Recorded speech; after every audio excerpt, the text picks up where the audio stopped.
इस कार्यक्रम के प्रायोजक हैं कृषि एवं किसान कल्याण मंत्रालय, भारत सरकार। हर जोखिम से निकल कर फसल आए, सुरक्षित हो जाए। फसल बीमा से हर किसान अब आत्मनिर्भर हो जाए। संकट के समय प्रधानमंत्री फसल बीमा योजना किसानों के लिए वरदान है। अब सूखा पड़े या बाढ़ आ जाए कोई डर नहीं। अब ओले पड़े या कीट पतंगे फसल खा जाए कोई फिक्र नहीं, क्योंकि हमने लिया है प्रधानमंत्री फसल बीमा। बुआई से फसल कटाई तक हर जोखिम का दावा, न्यूनतम प्रीमियम पर अधिकतम भुगतान का वादा। योजना से हर साल जुड़ रहे हैं 5 करोड़ से ज्यादा किसान। अब आपकी है बारी। नजदीकी कृषि कार्यालय, सहकारी समिति, बैंक शाखा, अधिकृत बीमा कंपनी या जन सेवा केंद्र में स्वेच्छा से करा सकते हैं पंजीकरण। फसल बीमा पोर्टल या फसल बीमा ऐप द्वारा भी कराया जा सकता है पंजीकरण। प्रधानमंत्री फसल बीमा योजना, आपकी फसलों का संपूर्ण सुरक्षा कवच। कृषि एवं किसान कल्याण मंत्रालय, भारत सरकार। किसानवाणी कार्यक्रम के सभी सुनने गिरदारी की राम राम। साथियों, किसानवाणी कार्यक्रम जिसका उद्देश्य एकदम सीधा कि हम अपने किसान साथियों तक वो सब जानकारी पहुंचा सकें जो जरूरी है समय मौसम परिस्थिति के हिसाब से, ताकि जो हमारा किसान साथी है वो सब जानकारी प्राप्त कर सके जो उस समय आवश्यक है। क्योंकि इस कार्यक्रम का एक मुख्य उद्देश्य है कि हमारे किसान साथी की जो खेती है बहुत बढ़िया हो और बहुत बढ़िया कम लागत पे अधिक उत्पादन हो और उससे जो आर्थिक लाभ हो और आर्थिक स्थिति जब किसान की मजबूत होगी तो इसमें कोई दो राय नहीं कि इस देश का किसान जो है देश की आर्थिक मजबूती का एक बहुत बड़ा स्तंभ होगा। तो आज इस कड़ी में आपने पता है कि 1 तारीख है और 1 तारीख में हम चर्चा करें कि महीने भर मैंने जो काम करने हैं उनकी क्या क्या योजना है, कौन कौन से हमने काम करना है, फसल में क्या करना है, डांगरे वास्ते क्या करना है हमने। क्योंकि जब तक हम योजना तैयार नहीं करेंगे तो कोई भी काम सही ढंग से नहीं हो सकता। तो किसी भी काम के करने वास्ते ज़रूरी है कि हम उसकी योजना पहले तैयार कर लिया। जब योजना के साथ तो कोई काम होगा तो उसमें सफलता जरूर मिलेगी। तो बात करें कि क्या काम करना, तो सबसे पहले तो मुख्य फसल तो धान है, उसी की बात कर लिया। तो क्योंकि आपने पता है कि धान की कटाई शुरू हो भी गई है, होने वाली भी है। तो ध्यान रखना है कि जो कटाई तय लगभग 1 हफ्ते पहला खेत में तय मैंने पानी बाहर काटना है। फिर इन्हें अच्छी तरह धूप में सुखा लें और उस पीछे मैंने बोरी में बांधनी है काट के, क्योंकि थोड़ा सा मौसम का मिजाज बिगड़ा है तो इस वास्ते विशेष ख्याल हमें इस बात का रखना पड़ेगा। दूसरी बात हम कर लें कि जो मोटे अनाज के ऊपर बार बार चर्चा हो रही है तो उसमें जो है मक्की है, बाजरा है, हम इनकी बात करेंगे। बाजरे के पाछे आपने चना या रबी कोई फसल लेनी है तो एक ध्यान रख लें कि पौधे ने नीचे तक काट के छोटे छोटे बंडल बना लें और खेत के बाहर इकट्ठे कर लें। जो रबी की कोई फसल ना लेनी हो तो पकी फसल तय बाल न काट लें और पौधों ने खेत में खड़ा रहने दें, जिससे कि कुछ समय तक और इन्हें जो हम हरे चारे के रूप में प्रयोग कर सकें। तो ये आपने सोचना कि उस पीछे कोई फसल लेनी है तो ये काटने पड़ेंगे, नहीं लेनी है तो उसमें थोड़े दिन और खड़े रहने दें। जे किसी कारण तय जो है अलगट का प्रकोप आपके बाजरे की फसल में हो गया हो तो फिर आपने वो फसल जो है हरे चारे या दाने खातिर प्रयोग नहीं करनी है। जितोर तक मक्के की बात है, जो सी फसल आपने समय पर बोई थी उसी कटाई कर दे और जो शंकर या विजय मक्की के पौधे हैं आपने देखा कि पकड़ पर कभी कभी आए नजर आने शुरू हो जाएंगे, पर ऊपर वाला जो छिलका पीले और भूरे रंग का हो जाएगा तो आपने समझना है कि आपकी फसल जो है पक्का तैयार होगी। जो भाई तोड़िया, सरसों, राया, तारा मीरा इनकी फसल ले रहे हैं तो तोड़िया की फसल की खुदाई कर दे। सरसों और राय की बिजाई इस महीने के तीसरे हफ्ते तक यानी लगभग 21 अक्टूबर तक आप कर दे और तारा मीरा की जो है आप बिजाई पूरे महीना कर सकें। देसी सरसों की जो हम बात करते हैं उसकी किस्म है BSH नंबर 1, YSH 0401 और राय की किस्म रहेगी RH 30, Varuna, Lakshmi, RH 781, RH 819, RS 8113, RH 9801 और जो है RB 9901, जिन्हें अब RB 50 भी कहते हैं। एक और किस्म है RH 0119 और RH 0406, इसका प्रयोग भी हम कर सकें। तारामीरा की फसलें T27 में ही बोएं। इन सब फसलों खातर 2 किलोग्राम जो है बीज प्रति किलो के हिसाब से बहुत रहेगा। तरागन रोग से बचाने खातर अगर हमने पहले ही जो है कार्बोडिजम नामक दवाई थे 2 ग्राम लेकर प्रति किलो के हिसाब से उसका उपचार मैंने पहले करना है। और शीर्ष में राजा की बीज का उपचार मैंने एंजोवेक्टर टिक्के थे कर दिया तो बहुत बढ़िया रहेगा। इन फसलों नाम कतार में 30 सेंटीमीटर की दूरी बो दें और बिजाई जो है पूरे विधि तय कर दें। तो इस बात का आपने ख्याल रखना है। जो तौर तक इनमें खाद की बात है, जो बिना पानी के क्षेत्र हैं उनमें जो तोड़िया है, सरसों राया में 16 किलोग्राम नाइट्रोजन, जिन्हें 35 किलोग्राम यूरिया कहते हैं, और 8 किलोग्राम फास्फोरस यानी 50 किलो सिंगल सुपर फास्फेट प्रति किलो के हिसाब से जो है बिजाई तक पहला हमने देना है। जो पानी वाले क्षेत्र हैं जितने पानी है अर्थात तोड़िया सरसों में 24 किलोग्राम नाइट्रोजन, 8 किलोग्राम फास्फोरस प्रति किलो के हिसाब से हमने देना है। पानी वाले क्षेत्र में ध्यान रखिए, राया में 25 किलोग्राम नाइट्रोजन और 12 किलोग्राम फास्फोरस और 8 किलोग्राम पोटास प्रति किलो के हिसाब से मैंने डालना है। और 10 किलो जिंक सल्फेट जो है भी प्रति किलो के हिसाब से बिजाई तय पहले हम देना है। नाइट्रोजन की आधी मात्रा बिजाई के समय पूरे में और बाकी जो नाइट्रोजन उपजेगी उसकी आधी मात्रा पानी के लिए दे दें। जो ये 3 ही हमारी फसल हैं जिसमें इस तरह तोड़िया सरसों राया है, तो इनमें फास्फोरस की जो सिफारिश की मात्रा है वो सिंगल सुपर फास्फेट में डाल दें, क्योंकि इस खाद में जो है सल्फर की जरूरत आपकी पूरी हो जाएगी। तो इन बातों का अपना ख्याल रखना है। बात करेंगे अरहर की, तो इस फसल में फलछेदक सुंडी है जो नुकसानदेह है, उससे बचाव करना बहुत जरूरी है। तो इसके बचाव खातिर हमने 300 मिलीलीटर मोनोक्रोटोफास 36 SL यह लेकर 300 लीटर पानी मिला के घोल बना के प्रति किलो के हिसाब से हमें छिड़काव करना है। या फिर हमने 600 मिलीलीटर जो है क्विनोलफास 25 EC या ले ले और 300 लीटर पानी में मिला के प्रति किलो के हिसाब से हम इसका जो है छिड़काव कर सकें। अलसी की हम बात करते हैं तो महीने के पहले पखवाड़े यानी 15 अक्टूबर तक आप इसकी बिजाई कर सकें।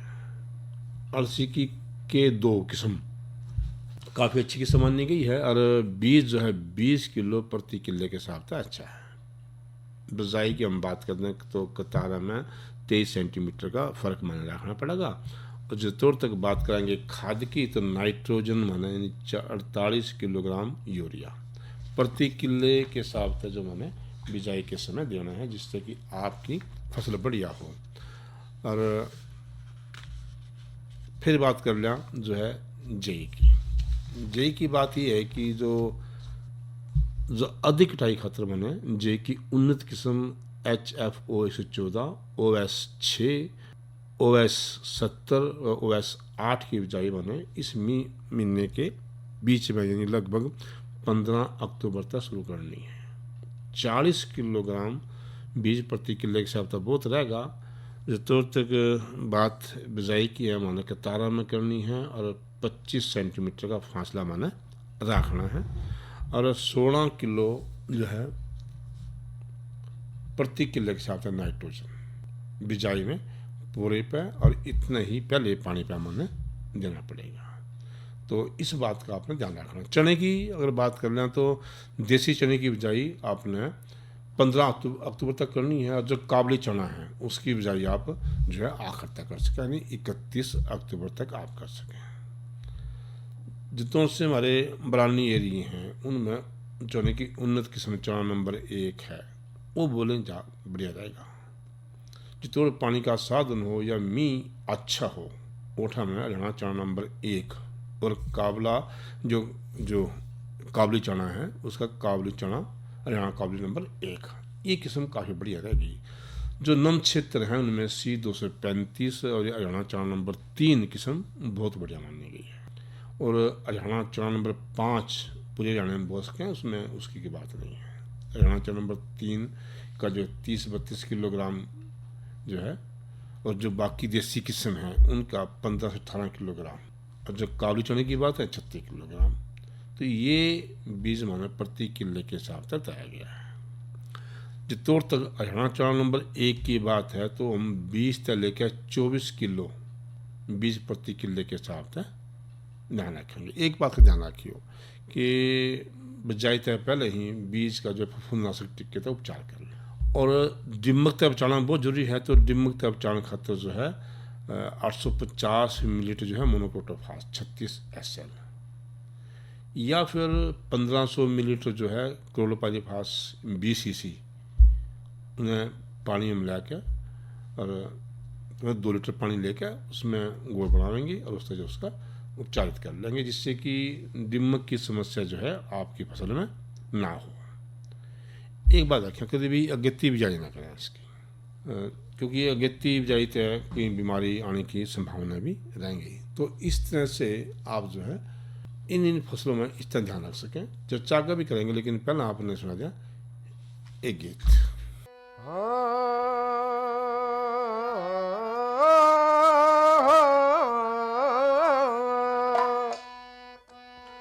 हेरी मेरे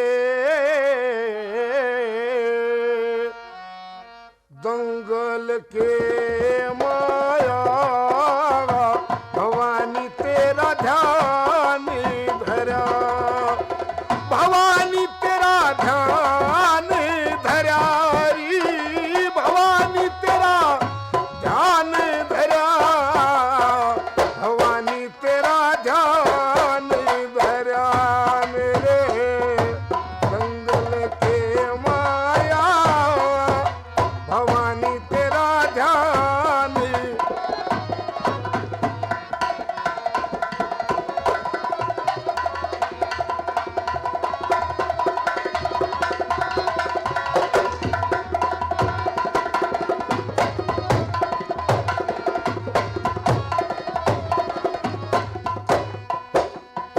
तेरी भगत बुलावे, तेरी महिमा गा के बेड़ा पार करी, दरस दिखा कर रहे चरणा शीश झुका, भवानी तेरा ध्यान धरा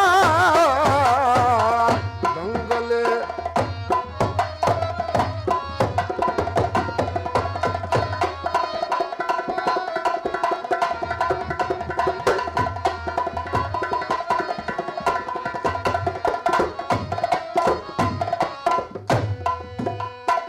हेरी ब्रह्मा विष्णु शिवन धाई, सभी देवता पहलम आई रहे, चारों वेद गवा, भवानी तेरा ध्यान धरा दंगल के माया, भवानी तेरा ध्यान धरा।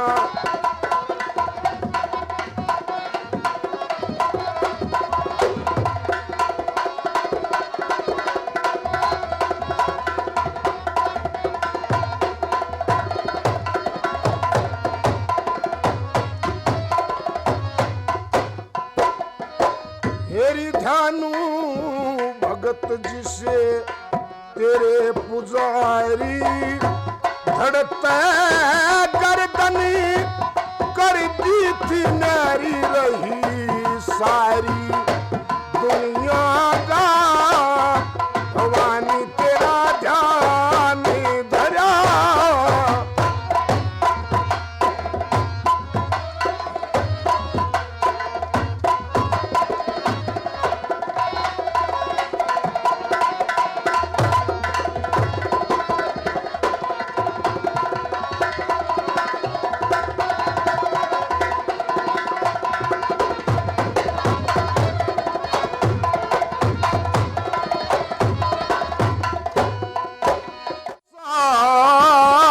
बाज आवाज तू ही है, देश मारवा खमाज तू ही है रहा, राम कुआर चितला भवानी तेरा ध्यान धरा, भवानी तेरा ध्यान धरा, भवानी तेरा ध्यान धरा, भवानी तेरा ध्यान धरा,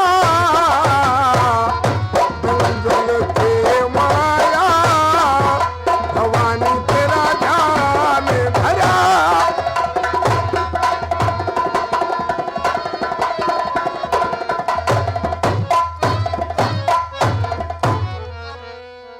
और ये कृषि है, उसमें मौसम का बहुत बड़ा योगदान है, क्योंकि सीधा सा प्रभाव जो है मौसम का हमारी खेती के ऊपर पड़ेगा, फसलों के ऊपर पड़ेगा। तो फिर क्यों ना हम जाना कि आज का मौसम रहा और के मौसम कल का रहने की उम्मीद है। किसान भाइयों राम राम। मौसम पूर्वानुमान एवं कृषि सलाह के साथ मैं हूं डॉक्टर ममता, मौसम विशेषज्ञ, कृषि विज्ञान केंद्र कुरुक्षेत्र। किसान भाइयों, कुरुक्षेत्र जिले का आज का अधिकतम तापमान 33.6 डिग्री सेल्सियस रहा, न्यूनतम तापमान 24.4 डिग्री सेल्सियस रहा। नमी की बात करें तो सुबह और शाम की सापेक्ष आर्द्रता 83 और 52% रही। हवा की रफ्तार 14 किलोमीटर प्रति घंटा रही। किसान भाइयों, अब हम बात करते हैं आने वाले मौसम के पूर्वानुमान की। तो 3 अक्टूबर तक मौसम परिवर्तनशील परंतु खुश्क रहने का अनुमान है। तापमान में कोई बदलाव न होने, हवा की गति सामान्य रहने के साथ आसमान साफ रहने का अनुमान लगाया जा रहा है। किसान भाइयों, अब हम बात करते हैं मौसम पूर्वानुमान आधारित कृषि सलाह की। तो बारिश के कारण फसलों में विभिन्न प्रकार की बीमारियां व कीड़े होने की संभावना हो सकती है। किसान भाई अब अपने खेतों की निरंतर जांच करते रहें, साथ ही आवश्यकता अनुसार आप अपनी फसलों में छिड़काव कर सकते हैं। और किसान भाई, यह समय विभिन्न प्रकार की पालक, धनिया, मेथी इन फसलों की बुआई के लिए उपयुक्त है। आप इनकी बुआई आवश्यकता अनुसार कर सकते हैं। किसान भाई, आप अपने फ़ोन में मेघदूत ऐप और ई मौसम ऐप को डाउनलोड कर सकते हैं। इन दोनों ही ऐप में मौसम पूर्वानुमान के साथ साथ कृषि परामर्श उपलब्ध रहता है। धन्यवाद। तो ये थी मौसम की बात। और ये बता दें आपने कि जो कल ना तो हमारा कार्यक्रम था, चिट्ठी हमारे गीत है, परसों यानी सोमवार में हमारे कार्यक्रम के विषय क्या रहेंगे। एक तो हम विषय लेंगे कि तिलनी फसल राया की बिजाई में सावधानियाँ। दूसरा जो आज की नसीहत के तहत हम लेंगे, अनाज को बिक्री के लिए मंडी में ले जाते समय कौन सी मुख्य सावधानियाँ हैं। और थोड़ी सी चर्चा करेंगे कि कार्य किए हैं पर्यटन विभाग ने मोटे अनाज के प्रचार के लिए। तो ये हमारे विषय रहेंगे सोमवार के। और अब एक बार फिर आए जो इस महीने के कृषि कार्य है उनके ऊपर। तो ये बात हम सब्जियों के ऊपर, उस तरह ना थोड़ी सी एक और बात बताते हैं जो गन्ने के लिए कभी बात करते हैं। गन्ना भी एक मुख्य फसल है इस क्षेत्र का। तो जो सर्दकालीन गन्ने की बिजाई का जो समय है वो सितंबर के आखिर तक लेकर अक्टूबर के पहले हफ्ते तक माना गया है। यानी ये मान लो कि 10 अक्टूबर तक बढ़िया माना गया है। और आप जो है सही समय पे अपने गन्ने की बिजाई कर सकें। रही बात खाद की, तो बिजाई के समय 45 किलोग्राम यूरिया और 125 किलो सिंगल सुपर फास्फेट व 45 किलोग्राम पोटास प्रति किले के हिसाब से बिजाई के नीचे पोरे में दे दें। तो ये आपने गन्ने के क्षेत्र में काम करना है। बात बरसीम की कर लें तो जे पिछले महीने आपने बिजाई ना करी हो तो इस महीने पहले हफ्ते तक आप बिजाई पूरी कर सकें। लगभग 7-10 अक्टूबर तक आप बिजाई कर सकें। जिस ज़मीन में पहला बरसीम की बिजाई करी हो तो उसमें बीज का टीकाकरण जरूर कर लें। समय पर खेत में पानी लाते रहें और 12 kilogram urea 175 kilogram super phosphate प्रति किले के हिसाब से बिजाई तक पहला छिट्टे करके दे दें। और ये तो रेतीली और कमज़ोर ज़मीन है तो उसमें बिजाई तक पहला 10 किलोग्राम जिंक सल्फेट प्रति एकड़ के हिसाब से दे दें। जे बरसीम और जेई की आपने मिश्रित खेती लेनी है, फसल लेनी है, तो 10 किलोग्राम ज़्यादा नाइट्रोजन प्रति किले के हिसाब से आपने बिजाई के समय देनी है। ये बात हम करें जो है सब्जियां की, तो सब्जियों में सबसे पहले टमाटर ले लें। तो खेत में टमाटर हैं, तैयार हैं, तो उन्हें तोड़ के बाज़ार में बेचने की व्यवस्था कर दें। समय पानी दे दें, और जो विषाणु और फुंद रोग हैं उन तय आपने रक्षा करने। अगर ऐसे प्रकोप आपने दिखाई दें तो उसके वास्ते आपने 400 मिलीलीटर मेलाथियान 50 सीसी लेनी है। 400 ग्राम जो है इंडोफिल M45 दोनों लेनी पड़ेंगी, आपने दोनों लेकर दोनों मिलानी है।